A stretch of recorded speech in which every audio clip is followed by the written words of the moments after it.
What's going on, everybody? I am delighted to have a very special guest on the channel today, Zack Arnold, ace editor who has edited TV shows like Glee, Empire, and now Cobra Kai. He is an editor and also an American Ninja Warrior, and he founded the program Optimize Yourself, which really teaches his students how to optimize their productivity and bring out their best selves. Yes, this man is a real life sensei. He has the dojo. Optimize Yourself, guys. The link to that is down below.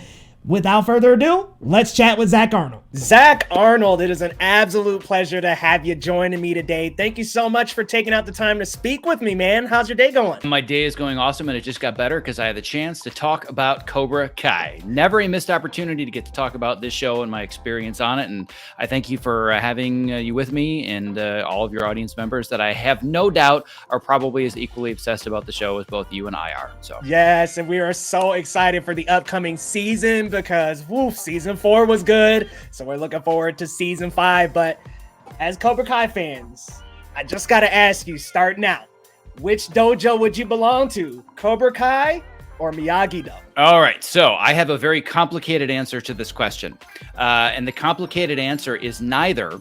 I am Team Johnny. When Johnny was Cobra Kai, the new version of Cobra Kai as far as the show is concerned, not the Karate Kid version, not that world.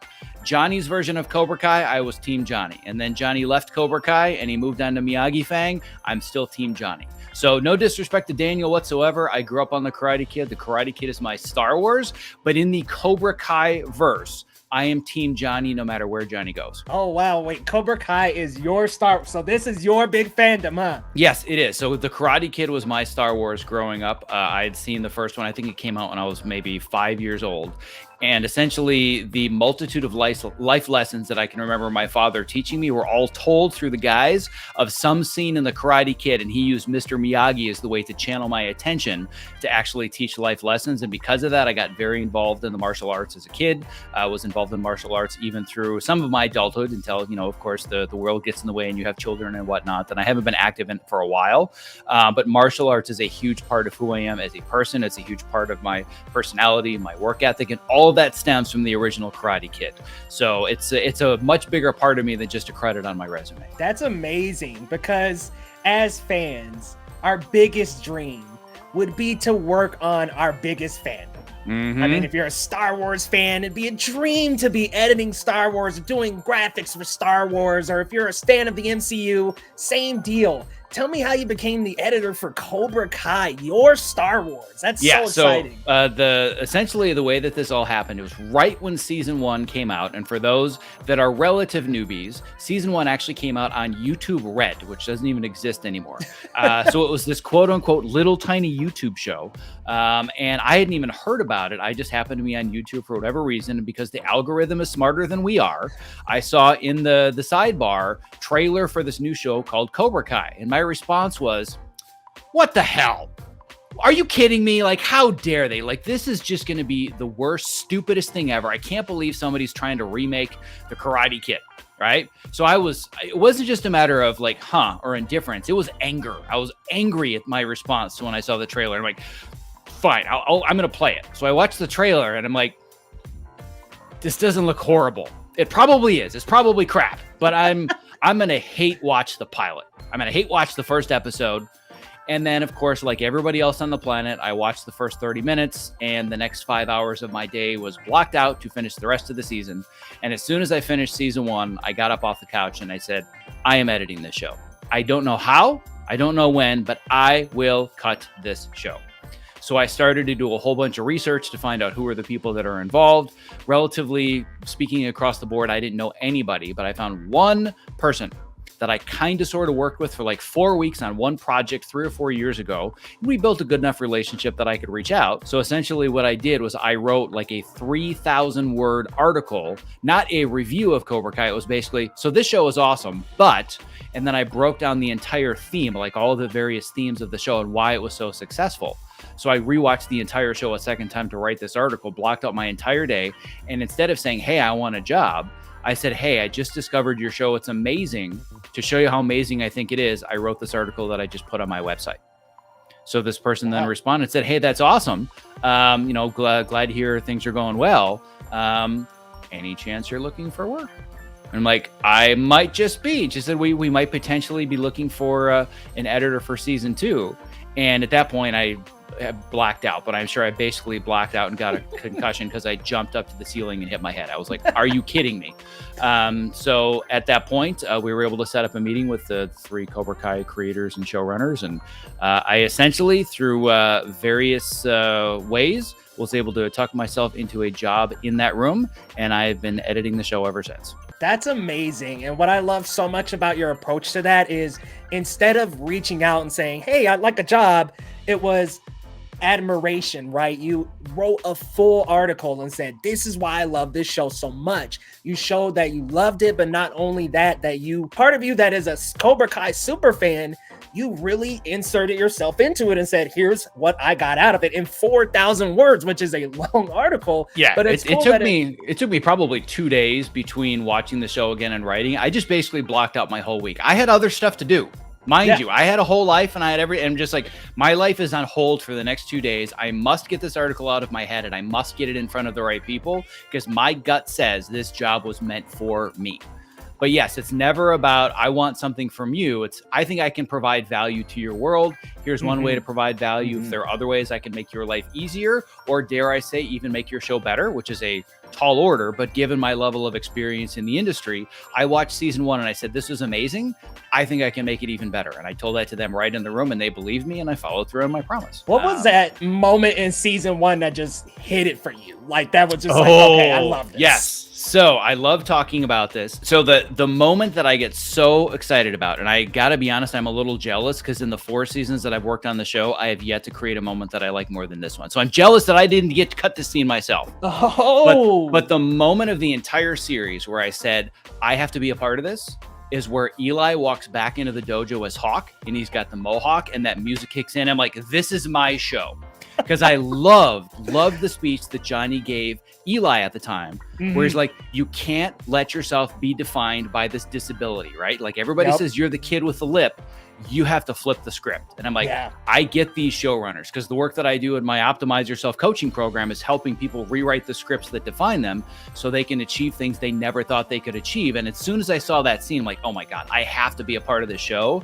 I still get goosebumps to this day when I rewatch that scene in season 1 where Eli comes into the dojo as Hawk for the first time. By far my favorite moment of the series. And I have to say, I've been a part as an editor of creating some pretty cool moments. I don't feel like I've beaten that moment. It is so good. And I believe the line was something along the lines of flip the script. You should flip the script or you should change up. And he just comes back and Miguel looks at him and he's like, I'm flipping the script.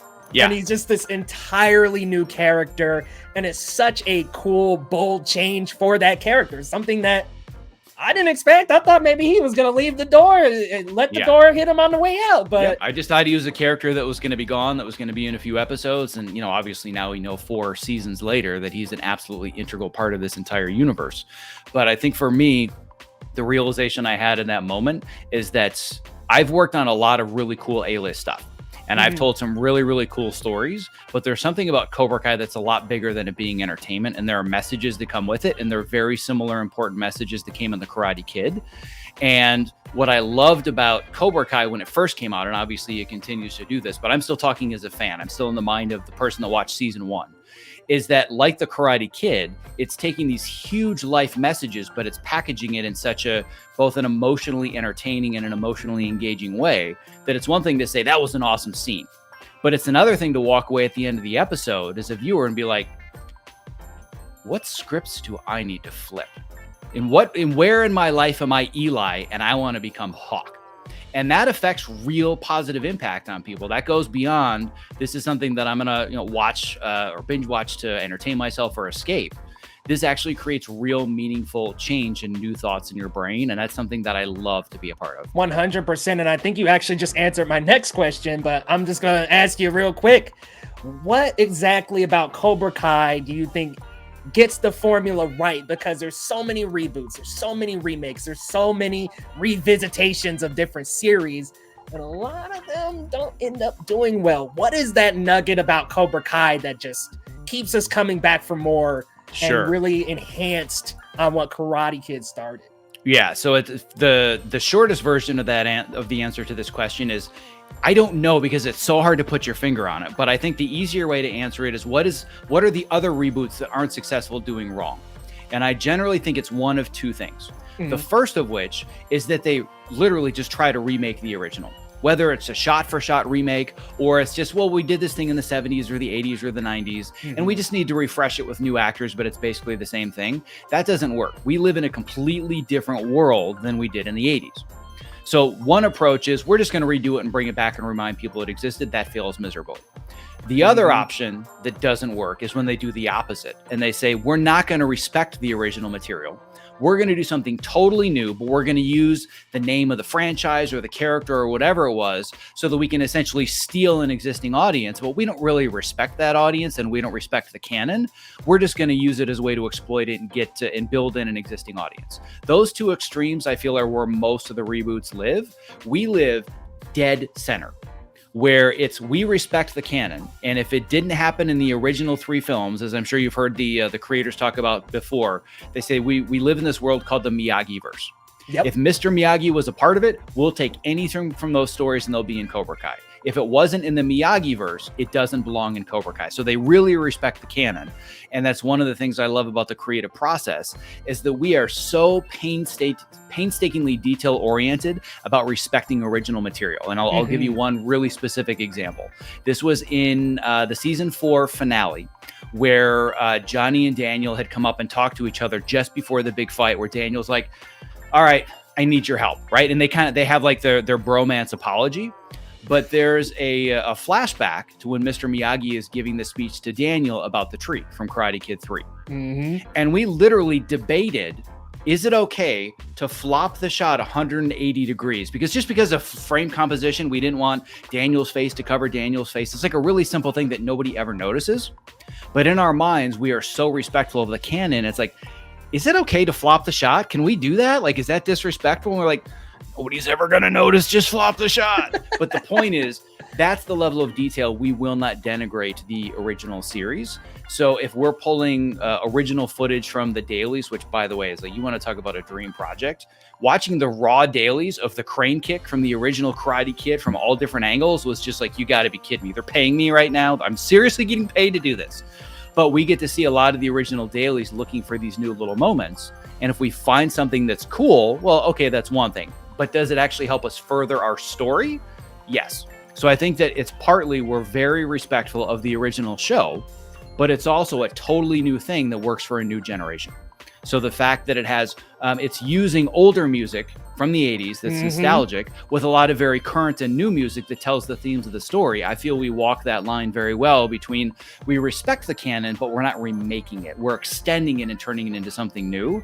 I think that's the magic formula, frankly, for just about any successful reboot, but I think that's how we do it so well. Yeah, and you guys really splice in the best of the best clips because things like that can get a little bit messy depending, but it all ties together because it helps tell the story. It's relevant for that scene.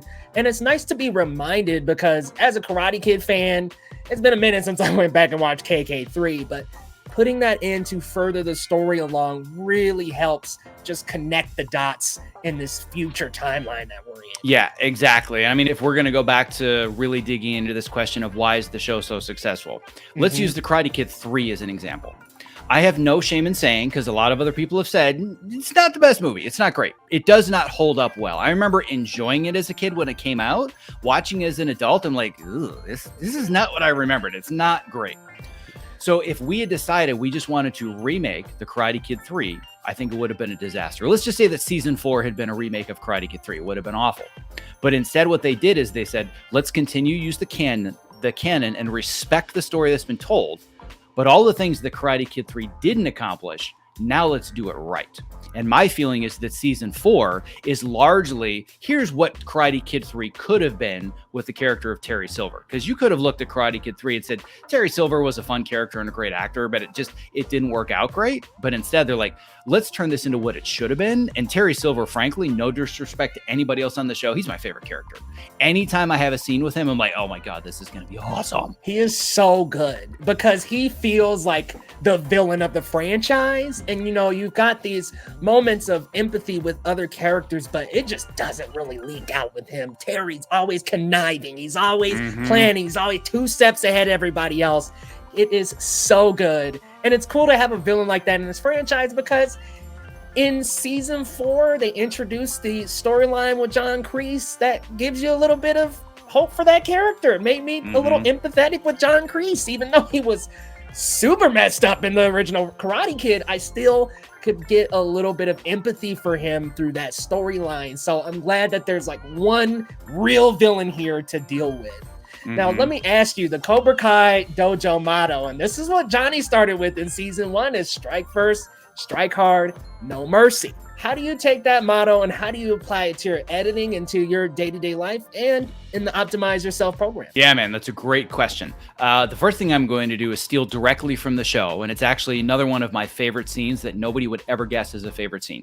Ooh. It's from episode 208, where Johnny gives the speech about you do strike first and you do strike hard, but sometimes you should show mercy. That was the turn where like we're hawking some of the other characters are like, wait, like, what do you mean we show mercy? And that was the transformation. That was where Johnny's transformation really began.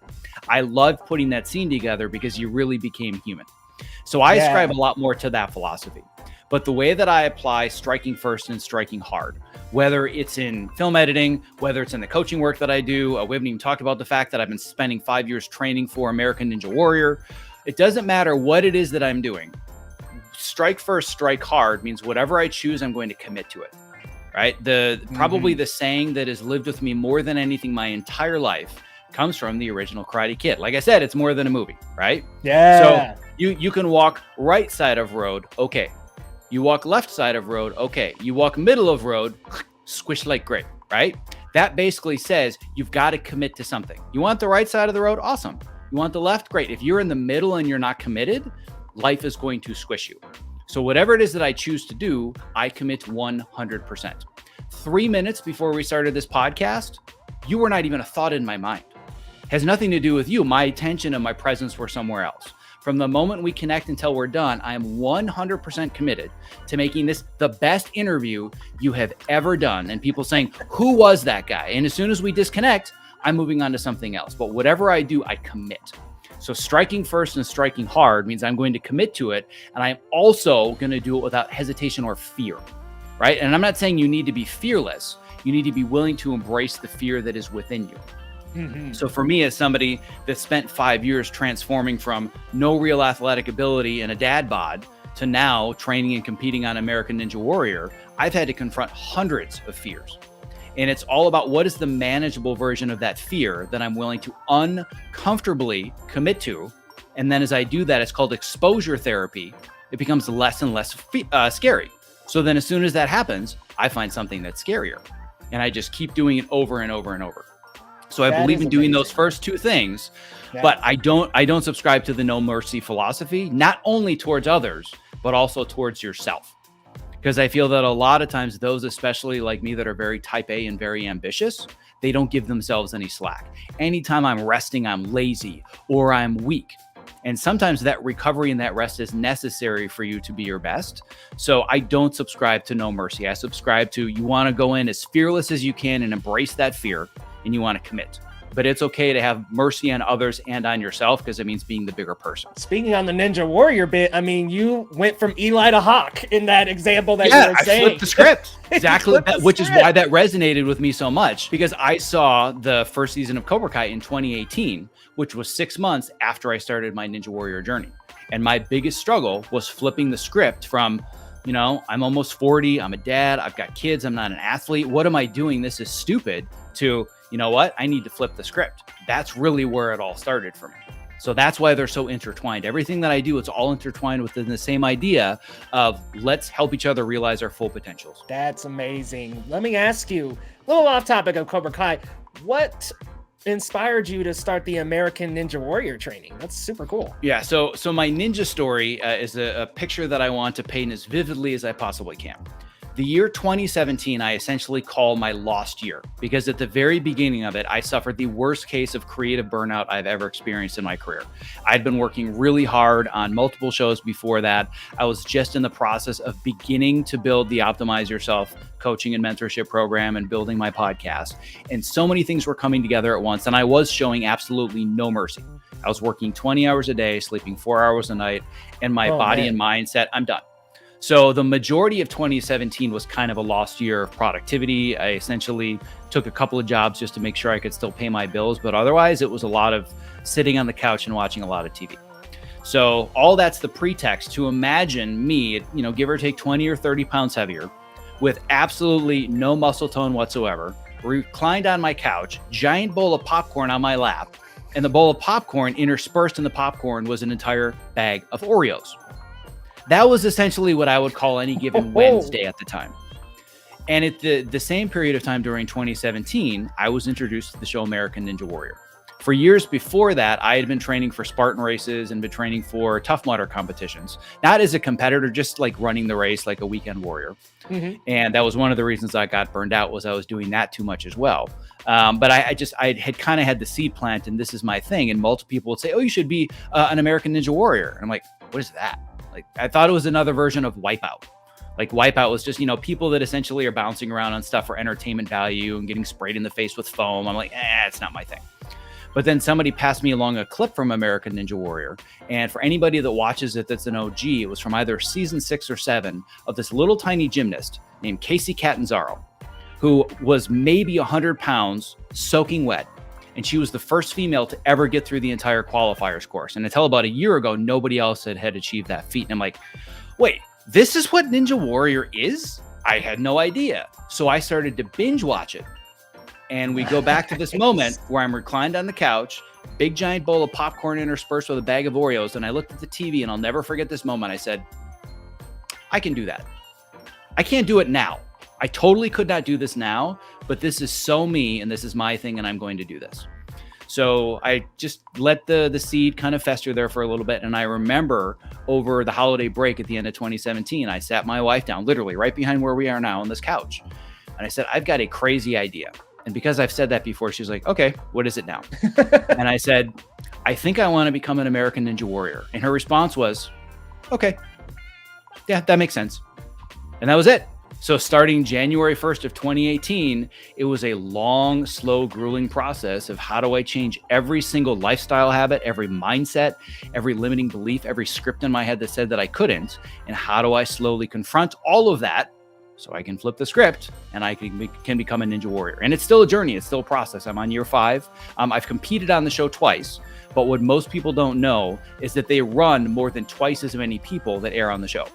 So on any given day, they'll shoot about 80 people during the qualifying rounds, and about 35 make it on the show. Gotcha. So I haven't made the cut either time, but as a spoiler alert, it's because my performance sucked and I didn't do very well. So I still have a lot more to learn, but I've gotten to the point where I'm part of that community. I've been at least on the set and, been on the course a couple of times. And for anybody that either knows the fitness world or knows Ninja Warrior specifically, the 2 trainers that I have that are helping me become a Ninja Warrior are, number 1, Tony Horton, who created the P90X exercise program. Wow. And one of the female faces of the entire sport globally, Jessie Graff, is my other trainer. So I decided I need a Mr. and a Mrs. Miyagi in my life. So I literally have a Mr. and Mrs. Miyagi to help me train. So it's almost like I'm working on Cobra Kai as a job, and I'm living the Karate Kid outside of my job. That's amazing. You get to be Karate Kid 24/7. You flip the script, do a Ninja Warrior, which, by the way, is an amazing show. Love it. And you've got 2 great Mr. and a Mrs. Miyagi who are helping you out. Really, really cool. Let me ask you, what would be your advice to someone who would like to get more involved with their Karate Kid or their Star Wars? What would be your advice to get your way into the door, even just a foot, even just some contacts? So the answer that I give to everybody when they ask this question, not just about Cobra Kai, but essentially the broader version of your question is, how do I work my dream job? Yeah. So for me, Cobra Kai was my dream job. For somebody that loves the Avengers, they might not even want to work on Cobra Kai, but they would kill to work on Endgame or, anything in the MCU universe, right? Mm-hmm. So if the question is, how do I attain my dream job? There's a couple of steps that I walk people through. The first of which is it's okay to think of something as a dream job, but I also want you to break it down to what's your next dream job. Because if somebody's just starting out and they're thinking, I want to be an editor for a living, just like Zach is, and I want to edit Cobra Kai, if you're a year out of school, that's just not going to happen. You need to have a lot of industry experience to do what I do. It doesn't mean I can't happen eventually, but don't think, oh, I'll never have my dream job. Think, what's my next dream job? And your next dream job could be, you could be our entry-level post-production PA that gets our lunches and runs around town and gets hard drives. It's not an exceptionally glamorous job, but if you want to be in the world of Cobra Kai, if I were right out of college, being a post PA on Cobra Kai, talk about a dream job, right? So in order to make that happen, first you want to define what's the next dream job so I can break it down and it feels attainable. And then the second step is you need to identify who the people are that are doing now what you want to be doing next. So that means your new best friends are the current post PA on Cobra Kai, and the post PAs on all the other shows that you admire, they become your new best friends. Because if you're, for example, right out of college and you send me an email, I'm more than happy to help you. But the likelihood of us becoming really good friends or showing up at the same events or you getting my job, relatively low. If I'm the post PA on Cobra Kai and I'm 3 years out of college and you just graduated, you and I could very easily become close friends, and I might hear about other opportunities that I can't take because I'm unavailable. I'd love to refer them to you. So number one, define what your definition of your next dream job is. And then number two, surround yourself with the people that are doing now what you want to be doing next. Love that. Love that. And it's really solid advice. Get out there, network, make friends, and write down not just your one dream job, but more as well. Love that advice. Let me ask you, what inspired you to start Optimize Yourself? Because you're like a living embodiment of one of the senseis in the dojo. Like I view it almost as like the Optimize Yourself program is like your Cobra Kai dojo. What inspired you to do that? Yeah, I love that you put it that way. And the disclaimer I will give is don't ever ask to see my roundhouse or my crescent kick because my kicks are pretty ugly.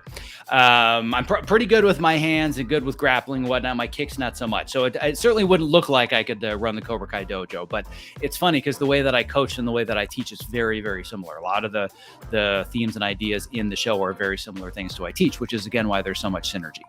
But the reason that it started is that I realized throughout the course of my life that there's an amount of potential that I think each of us have as human beings, and there's such a small percentage of us that actually reach it. And where it actually started for me is that I was on the path from a very early age to work in Hollywood and become a big success as an editor, writer, director. I wasn't sure at the time when I was younger, but I knew that was always the path. I never saw myself doing anything else but essentially what I'm doing now. My senior year of college, my very first day in a senior level production class, a student was wheeled into the classroom shortly after it started. When I say wheeled in, I mean somebody was pushing a wheelchair because he was quadriplegic. He had no use of his arms or of his legs. And there was a group behind me, and we were getting paired up as groups for the entire semester. And your whole grade, 100%, was based on one short film that you submitted.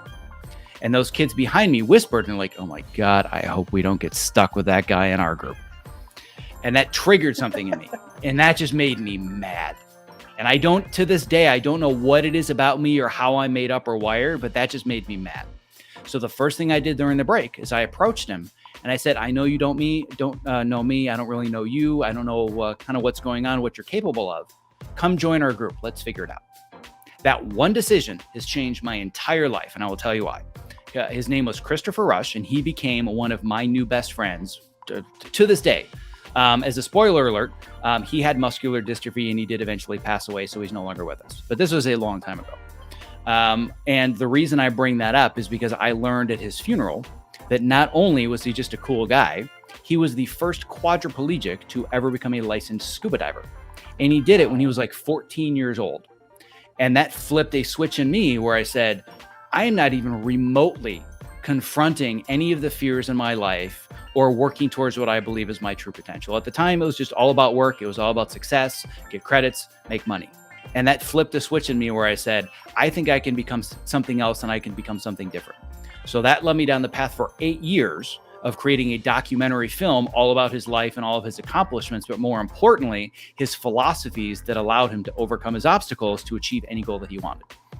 And if we're talking about Star Wars and the Star Wars universe, throughout his entire life, he was obsessed with the entire Star Wars franchise because he believed the way he was able to manifest the success he did, despite his physical disabilities, was using the Force. Love that. So Love that. In creating this documentary, not only in the final finished product does it incorporate over 5 minutes of the original trilogy, plus 10 minutes of John Williams' score, I got it narrated by Mark Hamill. What? That's always the look that I get. What? I knew nobody. I had no connections, but I'd found a whole bunch of journals that Chris had written, and I'm like, this can't be me as a narrator saying Christopher Rush was born in 19. Like, it can't be that. It's got to be his own voice giving his philosophy of life. And I'm like, who is going to narrate this? And then I was watching the Death Star scene. I'm like, oh, Mark Hamill is so going to narrate this movie. Yes. Like, there's no question. And I did what it took, and I reached out and, used my network, and eventually got the project in front of Mark Hamill, and he's like, of course I would do this. This looks amazing. But it was going through that process that I realized how little of our potential we are working towards. So after I was done with that, I said, my life's work is not only going to be to do my best to realize my own potential, but to build systems and resources so that others can realize theirs. And that is how Optimize Yourself was born. That is phenomenal. And honestly, having practiced martial arts myself, you feel like a sensei. Like, you feel like somebody I could call Sensei Zack. Like, it's amazing. My students actually do that a lot. Really? I don't Really? encourage it at all, but a lot of times they'll get a message and Zach, they're like, Sensei Zack, what do I do with this outreach message? I'm like, okay, I guess I'll go with it. So, you know what? I'm calling you Sensei Zack from now on. It's a thing. You're Sensei Zack in this dojo, man. love it. Well, thank you so much for joining me today, Zack. It has been an absolute pleasure chatting with you. Was there anything else you wanted to touch on before we wrap up? No, I guess the only thing that I would do, if it's okay to do 15 seconds of complete and total shameless self-promotion. I will work with anybody and everybody that is willing to embrace discomfort and fear because they want to realize their potential. So if they want to learn more about me, or if they want to contact me, I'm very, very approachable and reachable. They just go to my website, which is just optimizeyourself.me. Awesome. Optimizeyourself.me, guys. The links will be down in the description. Be sure to reach out if you want to optimize that life and get things to your fullest potential. Be sure to reach out. Guys, thank you so much for tuning in, and be sure to tune in to Cobra Kai next Friday, y'all. It's going to be a great, great occasion, guys. I've been waiting a long time to hear what people think of season 5. Cannot wait.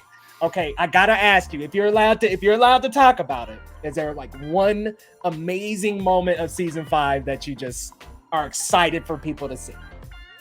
You're catching me at a bad time because to you're getting ready to watch it. I finished it like 6 months ago. So I'm trying to go through the archives, and it's like trying to, ask me to choose my favorite child. Favorite moment of season 5. Yeah, I'm not going to talk about what it is specifically because I'm not allowed to give any spoilers until the show is released. But let's just say that there's a scene in the season finale, and if you've seen it, you know the one that I'm talking about. It's outside and there's water involved. That's all that I'm gonna give. But if you've seen the entire season, you know what I'm talking about. Outside and there's water involved, y'all. You guys heard that right. All right, everybody. Thank you so much for joining us, Zack. Thanks so much for coming out. And guys, we will see you next time. Thanks, Zack. You are more than welcome. Thanks so much for having me.